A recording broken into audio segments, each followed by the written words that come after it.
again, friends. This is Dick Foth with Foth and Friends, Stories from the Road. Our last couple of podcasts have been serious podcasts. We've been remembering 9/11 and the events and the sadness of all of that, and then remembering the life and legacy of Queen Elizabeth. Those were serious podcasts. This one is too, but I'd like to start with a bit of lightness. I'm outside in the great outdoors. You can hear the sounds. I got a cup of coffee by my side. And so I'm gonna start today with sort of the joy of lightness. Guess what? It's autumn. Last Thursday was a big day, and night for that matter. It was what they call the autumnal equinox. 2 times in the year, the sun rises precisely or lands precisely over the Earth's equator, rises directly in the east, sets directly in the west. So autumn, I understand, officially began at 9 p.m. Eastern Time last Thursday, September 22nd. For us laymen, like I am, I call it fall. And for me, it's wonderful weather and a transition from hot weather through cooler weather to the frigidity of winter. But it's also transition of events and how we see life here in these United States. I mean, for baseball fans, when it comes to sports, it's the World Series, the boys of October. For football fans, it's the pros or NCAA college football. I love college football. I mean, it's tailgating, it's hot wings, it's hot brats, it's hot cider. Sometimes it's even hot heads. You know, I think of college football, NCAA, which is big business, huge business, and NCAA Division I coaches get paid way more than the presidents of their universities because those programs bring in way more dollars than a lot of other things. And depending whether you're on the West Coast with the Pac-12 and you're thinking UCLA or USC or Stanford or Oregon or Washington, whatever, or if you're in what used to be the Big Ten, where you've got, I'll start with Illinois because we used to live there, but Ohio State and Michigan and some of those huge rivalries. You got Notre Dame sort of standing by itself over there, and then you go to the East Coast, and if you go to the South or the Southeast, let's say from Texas over, the Oklahoma, Texas over to the east, it is huge. And for perspective, I want to turn to one of my favorite writers. He's a surefire Scots-Irish storyteller from Alabama. Some years ago, Ruth and I, when we were living in Virginia, we were lying in bed at night, and oftentimes we'll read. You know, we have our own books, and when she says this is good writing, whatever that book is, I always read that. Well, she said that about this book. It was a book called All Over But the Shoutin'. She had gotten it at a thrift store earlier that week by a fellow named Rick Bragg. And Rick Bragg is that Scots-Irish storyteller from Alabama. He's a Pulitzer Prize-winning author. I think he still teaches, he might be emeritus now, journalism at the University of Alabama. But when it comes to football rankings over the last few years, you have several teams that are always at the top. You've got Alabama this year. Georgia's is on top at the moment. You've got Clemson and Auburn, some of those schools, or you might have Texas, and Ohio State is for sure in there. But there's something about Southern football, according to Rick Bragg, that's like religion. And these are just a couple of thoughts from an article in a magazine called Southern Living some years back, and he's talking about the Crimson Tide, University of Alabama football. And well, here's a piece of their fight song right here.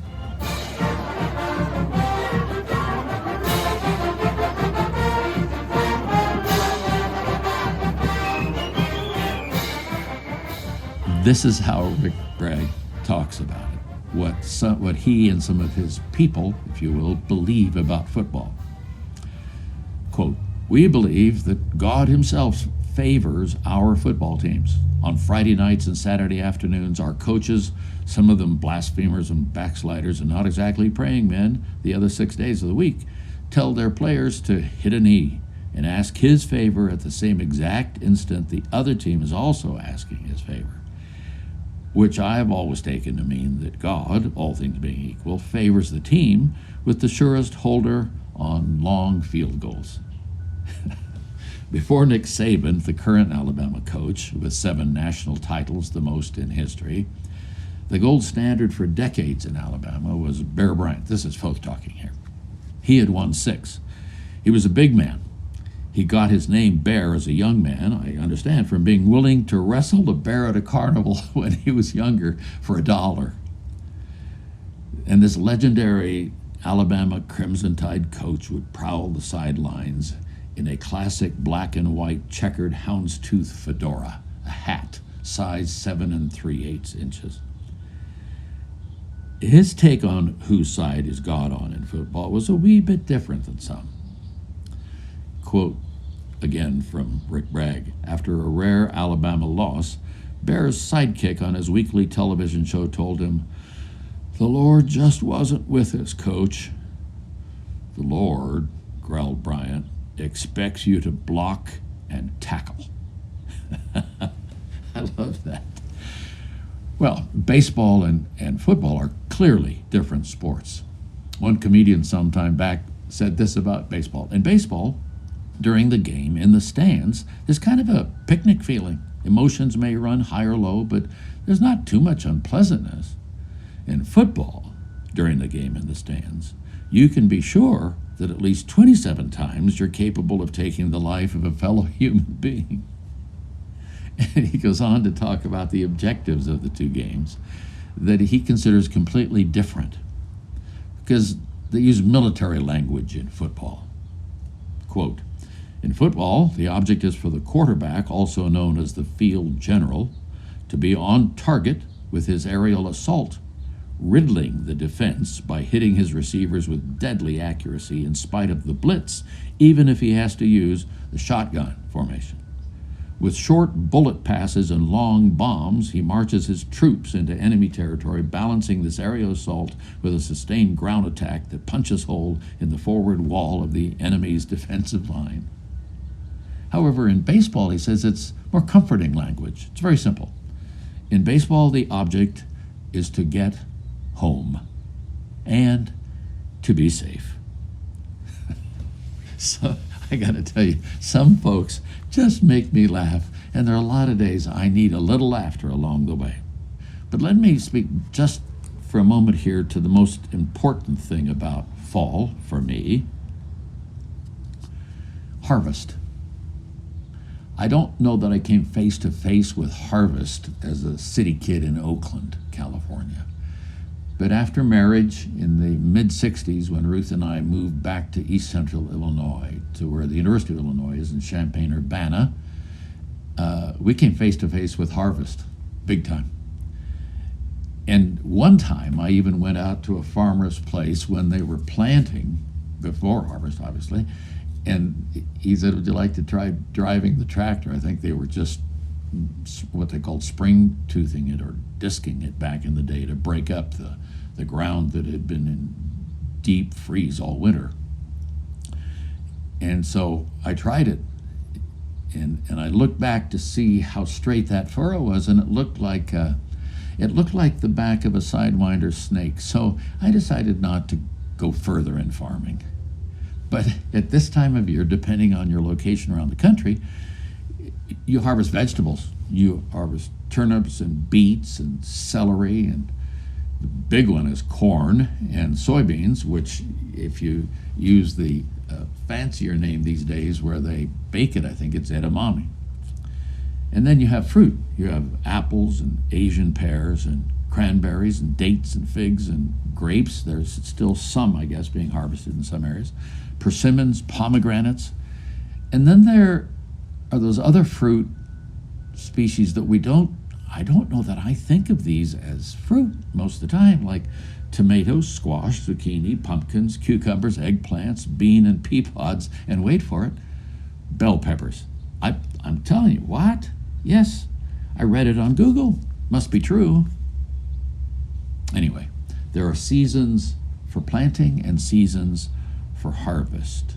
seasons for sowing and seasons for reaping. Ecclesiastes, that old writer, or that writer of that book, what we call the book of Ecclesiastes, back in the Jewish writings, says, for everything there is a season and a time for every matter under heaven. Here's the serious part of this podcast. The principle is this: we can only reap what we sow. If I plant apples, I'll guarantee you I won't get peaches. Or if I plant tomatoes, that's not even a gamble. I won't get onions. It's not just what you plant, but how you plant. The writer of Proverbs, the 22nd chapter, 8th verse says, whoever sows injustice, and there's enough of that around to last us 1,000 years. Whoever sows injustice will reap calamity, and the rod of his fury will fail. Injustice, the fourth here, injustice over time will absolutely come back to bite you. Here's Paul writing to a province in Turkey years ago in Galatians 6:8, that New Testament letter. For the one who sows to his own flesh will from the flesh reap corruption, but the one who sows to the Spirit will from the Spirit reap eternal life. Or how about this one from Jesus, Luke 6? Give, and it'll be given to you. Good measure, pressed down, shaken together, running over, will be put into your lap, for with the measure you use, it will be measured back to you.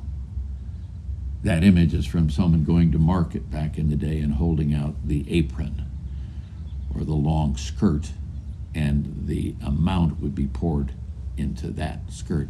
Let me read it again. Given, it will be given to you. Good measure, pressed down, shaken together, running over, it will be put into your lap, for with the measure you use, it'll be measured back to you. But it'll be running over, so it's plus a little when you do good things. The point is this, it says in Paul's letter to a church in southern Greece, whoever sows sparingly, this is the how, whoever sows sparingly will also reap sparingly. And whoever sows bountifully will also reap bountifully. Sow a little, get a little. Sow a lot, get a ton. So I would submit that it'd be great if we could sow the good stuff, because the harvest of the good stuff in many positive ways continues for years, decades. I would submit for generations. Autumn, what a time. The air is crisp. We get to wear fleece vests or woolen shirts or whatever keeps us warm. It's interesting. It comes to me that baseball and football, these sports that sort of represent the U.S. In the fall, they're a kind of harvest, aren't they? For players and for coaches. It's payoff for time and effort invested. Doesn't mean you always win, but you always learn. And for the rest of us in the stands, it's vicarious living. We can live and die with those teams, winning or losing. I love it. This time of year, the harvest of the fruit of this good earth is life for all of us. So I give thanks this day to the Lord and to every farm family who keep it moving within the sound of my voice. So here's the question for the week. How's your planting going? That's it. I'm out. Dick Foth saying thanks for subscribing and listening, and we'll be back again soon. God bless you.